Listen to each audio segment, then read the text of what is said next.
तो कहाँ तक आवाज आई थी मेरी नमीर? सर ये आप अभी एसएसडी की बता रहे थे। एसएसडी का कितना आपने सुन लिया, कितना मैंने बताया? सर लेटेंसी इशू तक का सुना था कि मूविंग पार्ट्स हैं ही नहीं, तो लेटेंसी का इशू कोई नहीं है इसमें। और उसके अलावा? सर और उसके अलावा मुझे मुझे याद नहीं, मैंने क्लास शायद बंद हो गई थी। अच्छा, एक मिनट रुको, स्टार्ट।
जी राहिमन सना, आपको मेरी आवाज कहाँ तक पहुंची थी एसएसडी को लेके? कि वो चिप्स यूज करते हैं and it doesn't involve a read and right arm. ठीक है। तो लेट इन्वॉल्व लेटेंसी नहीं। इशू, लेटेंसी इशू नहीं होता, सेम रेट पे डाटा जो है वो एक्सेस हो रहा होता है।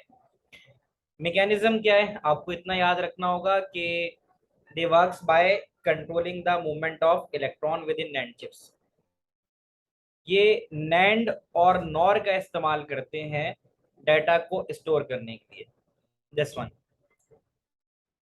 तो हर चीज के बारे में 3 या 4 मार्क्स ही आते हैं। एसएसडी के बारे में पूछते हैं, भाई एसएसडी कैसे काम करती है? तो आप बता सकते हो कि it stores the data bye controlling the movement of electron within NAND and nor chips. ये बात आप बता सकते हो। अच्छा, उसके अलावा ये फ्लोटिंग गेट और कंट्रोल गेट आपकी पिछली वाली किताब में नहीं था, तो मैं आपको यहाँ दिखा भी देता हूँ। तो जब नहीं था तो फिर वो ज़ाहिर डेफिनेटली हिस्सा भी नहीं होगा। ये है आपकी पिछली वाली किताब, और उसमें यहीं तक जो है सॉलिड स्टेट वाली बातें थी। तो ये तो मैंने आपसे बातें कर ली। हाँ, यहाँ पे ना ये चीज़ें आपको थोड़ी सी याद रखनी होंगी। ये चीज़ें इसने भी आगे डिफाइन की नहीं की। ये वाला हिस्सा कि भाई मेन बेनिफिट ऑफ एसएसडी का ओवर हार्ड डिस्क, ये सवाल आता है। 4 मार्क का सवाल आ जाता है कि ये बताओ कि भाई हार्ड डिस्क का फायदा क्या है। हार्ड डिस्क के मुकाबले में एसएसडी ज्यादा रिलायबल है क्योंकि मूविंग पार्ट्स नहीं है, लाइटर इन वेट होती है, स्पीड अप होने की जरूरत नहीं पड़ती, मूवमेंट है नहीं, पावर कंजम्पशन लोअर है, और ये as compare with hard disk cooler चलती हैं, कोई मूविंग पार्ट होता नहीं क्योंकि ये थिन होती हैं, और जो डाटा एक्सेस होता है वो कंसिडरेबली फास्टर होता है। ये पॉइंट्स एक बार जरा गो थ्रू कर लो, फिर आगे बढ़ूंगा।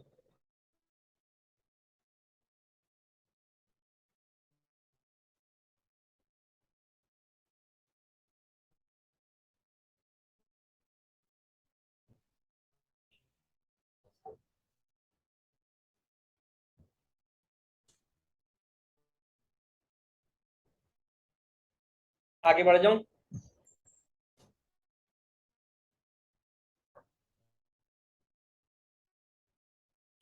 Once you go through inform me, I will move forward.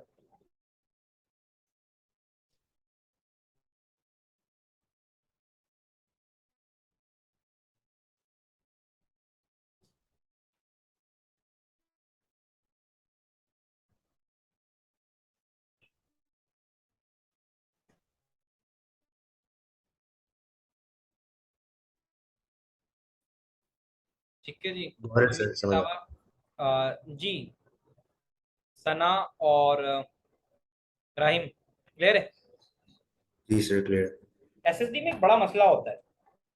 SSD का मसला ये है कि जो बैकअप्स वगैरह होते हैं, बैंक है, बैंक में सीसीटीवी फुटेज वगैरह है, एसएसडी आपके इन कामों के लिए अच्छी है, लैपटॉप वगैरह में यूज कर लिया, सिस्टम में इस्तेमाल कर लिया।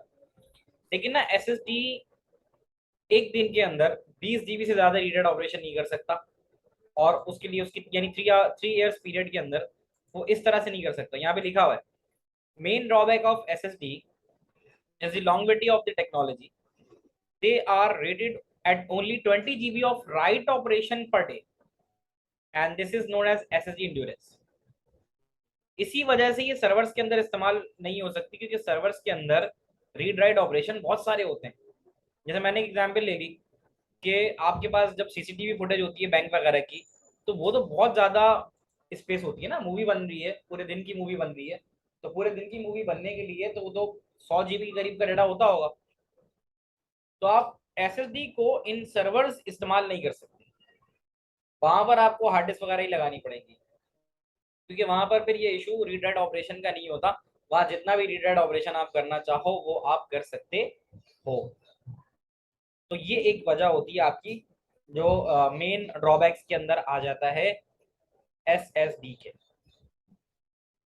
ये बात क्लियर होती है। सर रिपीट कर सकते हैं? मैं ये कह रहा हूँ कि जो एसएसडी होती है ना, उसको हम सर्वर्स में इस्तेमाल नहीं कर सकते, बैकअप वगैरह के तौर पे इस्तेमाल नहीं कर सकते एसएसडी को। एक ऐसी डिवाइस जो बैकअप बना के दे, क्योंकि एसएसडी का रीड राइट ऑपरेशन लिमिटेड है। आप एक दिन में 20 GB से ज्यादा रीड राइट ऑपरेशन नहीं कर सकते फॉर अ डे, यानी उसकी जो लिमिटेशन है वो ये है कि आप 20 GB रीड राइट ऑपरेशन एक दिन में कर सकते हो उसके अंदर, उससे ज्यादा नहीं कर सकते। तो सर्वर का डाटा तो रोजाना बहुत सारा आ रहा होता है ना।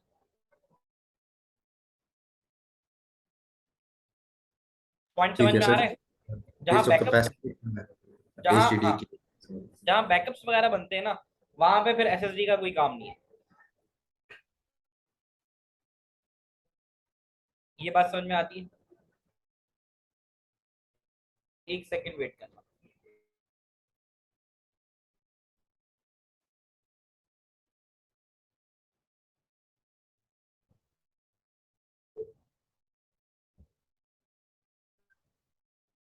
अच्छा जी, एक बात इसमें यहाँ और बतानी है आपको।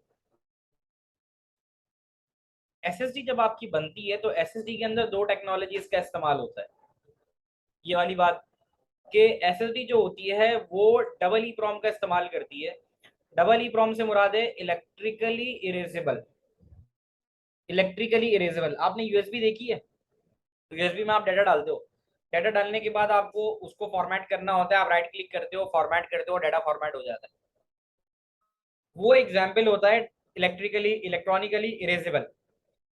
ये जो यूएसबी होती है वो आपकी डबल ई प्रॉम होती है। तो ये कहता है कि आप नॉर्मली तो एसएसडी का इस्तेमाल कर रहे हो, यहाँ इसने लिखा हुआ है कि भाई आप एसएसडी का इस्तेमाल कर रहे होते हो, तो यहाँ ये बता रहा है कि एसएसडी में आप डबल ई प्रॉम टेक्नोलॉजी का भी इस्तेमाल करते हो। जब आप डबल ई प्रॉम का इस्तेमाल करते हो तो आप वहां पे एसएसडी में नैंड चिप्स के बजाय नॉर चिप्स का इस्तेमाल करते हो। ये दूसरा पॉइंट है। मैं दोबारा रिपीट कर रहा हूँ, आप जब एसएसडी की बात करते हो तो एसएसडी में एक तो आप नॉर्मल एसएसडी का इस्तेमाल कर रहे हो तो जिसमें नैंड चिप्स का इस्तेमाल करते हो, लेकिन एसएसडी बनाते हुए आप डबल ई प्रॉम टेक्नोलॉजी का भी इस्तेमाल करते हो। उसमें क्या होता है, डबल ई प्रॉम टेक्नोलॉजी में आप नॉर चिप का इस्तेमाल करते हो। नॉर चिप का इस्तेमाल करने की वजह से आपका जो ऑपरेशन होता है वो फेस्टर हो जाता है। एक बात ये आ गई, जाहिर जब आप फेस्टर इन ऑपरेशन यानी जो नॉर चिप्स का इस्तेमाल है वो फेस्टर हो जाता है, तो फिर होता ही है कि वो जाहिर है फिर महंगी भी होती है। यहाँ पे ये कह रहे हैं कि भाई ये फिर जब ऑपरेशन में तेज है तो फिर ये ऑपरेशन में तेज होने की वजह से एक्सपेंसिव भी है। मैं दोबारा रिपीट करता हूँ, हम बात कर रहे हैं एसएसडी के अंदर आप डबल ई प्रॉम टेक्नोलॉजी का इस्तेमाल भी कर सकते हो। डबल ई प्रॉम टेक्नोलॉजी का इस्तेमाल जब भी करोगे तो आपके पास क्या होगा, आप नॉर चिप का इस्तेमाल करोगे नैंड के मुकाबले में, यानी कि एसएसडी में नैंड चिप्स का इस्तेमाल होता है, लेकिन अगर आप डबल ईप्रोम टेक्नोलॉजी का इस्तेमाल करोगे तो नैंड के बजाय आप नॉर इस्तेमाल करोगे। एक तो ये बात हो गई। दूसरी चीज, यहाँ पे एक बात ये आपको ये बताता है कि जब डबल ईप्रोम का इस्तेमाल करते हो तो आप एक वक्त में जो डाटा डिलीट करते हो, इरेज करते हो, वो करते हो सिंगल बाइट। ठीक है, ये इस तरह से आ सकता है कि भाई एसएसडी के अंदर अगर आप एसएसडी नॉर्मल यूज कर रहे हो तो क्या फर्क आएगा, और आप अगर डबल ई प्रॉम के इस्तेमाल कर रहे हो तो क्या फर्क आएगा। अगर आप डबल ई प्रॉम का इस्तेमाल कर रहे हो तो नॉर का इस्तेमाल करोगे, एक्सपेंसिव होगी, फेस्टर इन ऑपरेशन होगी, और डाटा सिंगल बाइट के अंदर इरेज करेगी। ऑन दी अदर हैंड अगर आप नॉर इसका इस्तेमाल करते हो नैंड का, तो वहां पर ब्लॉक ऑफ डाटा का इस्तेमाल होता है। अब ब्लॉक ऑफ डाटा कुछ भी हो सकता है, बाइट नहीं होगा। बाइट का मतलब होता है 8 बिट्स। तो नॉर के अंदर आप 8 बिट्स के ऊपर काम कर रहे होते हो। तो यहाँ पे कह रहा है कि कुछ जगहों पे ऐसी टेक्नोलॉजी के ऊपर जहाँ पे डाटा जो होता है आपको इरेज करना होता है बाइट साइज में, यानी डाटा सिर्फ और सिर्फ बाइट की फॉर्म के अंदर ही डिलीट करना है, इरेज करना है, वहां पर डबल ई प्रॉम ज्यादा इस्तेमाल होती है। तो आपको ये याद रखना पड़ेगा बस यहाँ पे कि जब आपकी फ्लैश मेमोरी का इस्तेमाल होगा तो आप इस्तेमाल करोगे नैंड, यानी नैंड फ्लैश मेमोरी। यानी जो टर्म है ना नैंड, ये इस्तेमाल होगी फ्लैश मेमोरी के साथ, और जो डबल ई प्रॉम है वो इस्तेमाल होगी नॉर के साथ। मैं यहाँ दोबारा आपको रिपीट कर रहा हूँ, यहाँ पर एसएसडी दो टेक्नोलॉजी पे बनती है। एक आपके पास बनती है नैंड का इस्तेमाल करते हुए, एक बनती है नॉर का इस्तेमाल करते हुए। अगर आप नॉर का इस्तेमाल करते हुए कर रहे हो तो वो फैस्टर इन ऑपरेशन होगी, एक्सपेंसिव होगी, और वो डाटा को इरेज या रीड करेगी सिंगल बाइट में। और अगर वो दूसरी टाइप ऑफ होगी, नैंड होगी, तो नैंड फ्लैश मेमोरी कहलाएगी। वो डाटा को डिलीट करेगी या रीड या इरेज करेगी ब्लॉक ऑफ डाटा के अंदर, और वो फेस्टर इन ऑपरेशन नहीं होगी, और वो इनएक्सपेंसिव होगी। यहाँ तक की सारी बातें आपको समझ में आती हैं। ये पॉइंट आपका उस बुक में नहीं था, ये पुरानी बुक का पॉइंट है, ये मैंने भी शेयर कर दिया।